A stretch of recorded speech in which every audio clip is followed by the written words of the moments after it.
Satria Arta Kumbara, mantan prajurit marinir TNI Angkatan Laut, AL, kembali mencuat di publik. Sosok ex-marinir Satria Arta Kumbara viral setelah menangis memohon pulang ke Indonesia melalui media sosial. Satria sebelumnya dipecat dari dinas militer karena kasus desersi, lalu bergabung sebagai tentara bayaran Rusia tanpa izin Presiden Lee. Berikut ini perjalanan Satria Arta Kumbara dari desersi, dipecat TNI AL, gabung tentara Rusia, hingga menangis minta pulang. Awal karir hingga pemecatan Satria Arta Kumbara. Satria Arta Kumbara, ex-prajurit marinir TNI AL, pernah bertugas di Inspektorat Korps Marinir, Itkormar, Cilandak, Jakarta Selatan.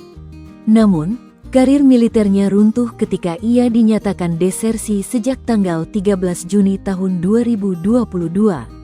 Melalui sidang di Pengadilan Militer II 08 Jakarta pada tanggal 6 April tahun 2023, Satria dijatuhi hukuman 1 tahun penjara dan diberhentikan tidak hormat dari dinas militer. Menjadi tentara bayaran Rusia. Setelah pemecatan, Satria mengambil keputusan kontroversial, yakni bergabung dengan militer Rusia sebagai tentara bayaran tanpa izin Presiden Lee. Kabar Satria bergabung dengan militer Rusia pun sempat viral di Indonesia beberapa waktu lalu. Langkah ini bukan hanya melanggar kode etik prajurit, tapi juga mengancam status kewarganegaraannya. Menteri Hukum dan HAM Supratman Andi Aktas menyebutkan bahwa, sesuai UU Nomor 12 Tahun 2006 dan PP Nomor 2 Tahun 2007, status WNI bisa hilang otomatis jika seseorang bergabung dengan dinas tentara asing tanpa izin. Kalau dia tidak punya izin, maka otomatis status kewarganegaraannya hilang, ujar Supratman. Tangisan minta pulang. Pada Juli tahun 2025, publik kembali dikejutkan oleh video Satria di akun TikTok @storem689. Dalam video tersebut, Satria menangis memohon bantuan kepada Presiden Prabowo Subianto, Wakil Presiden Gibran Rakabuming Raka, dan Menteri Luar Negeri Sugiono agar bisa pulang ke Indonesia. Mohon izin Bapak, saya ingin memohon maaf sebesar-besarnya apabila ketidaktahuan saya menandatangani kontrak dengan Kementerian Pertahanan Rusia mengakibatkan dicabutnya warga negara saya, ujar dia. Saya niatkan datang ke sini, Rusia, hanya untuk mencari nafkah.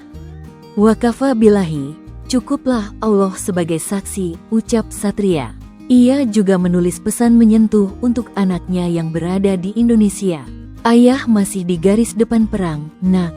Ayah juga kangen banget sama Cinta. Yang sabar ya, nak, tulisnya dalam pesan untuk sang anak. Respons pemerintah dan DPR. TNI AL melalui Laksamana Pertama I Made Wirahadi menegaskan bahwa Satria sudah tidak punya keterkaitan dengan institusi militer. Yang jelas, saat ini sudah tidak ada lagi keterkaitan dengan TNI AL, katanya. Sementara itu, Kemenhan-RI menyatakan menunggu arahan Presiden. Tentu kita ikut arahan Presiden yang pertama, ujar Brigjen TNI Frega Ferdinand Wenas Inkiriwang.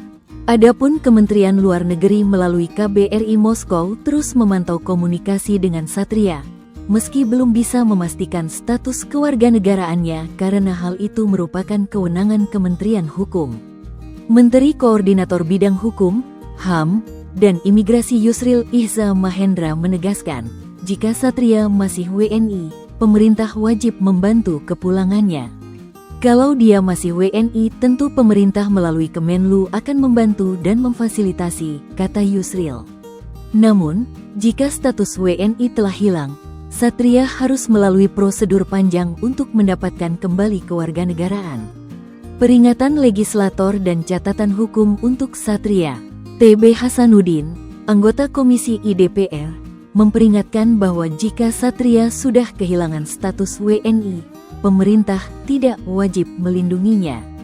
Bila sudah kehilangan kewarganegaraan, bukan kewajiban negara untuk melindungi, jelas TB Hasanuddin. Senada, Amelia Anggraini dari Partai Nasdem menekankan bahwa negara tidak boleh melanggar hukum hanya karena alasan kasihan. Negara tidak boleh mengabaikan ketentuan hukum hanya karena alasan kasihan, sebab hal tersebut dapat merusak wibawa hukum dan merugikan kepentingan nasional, ujar Amelia. Download Tribun X sekarang, menghadirkan lokal menjadi Indonesia.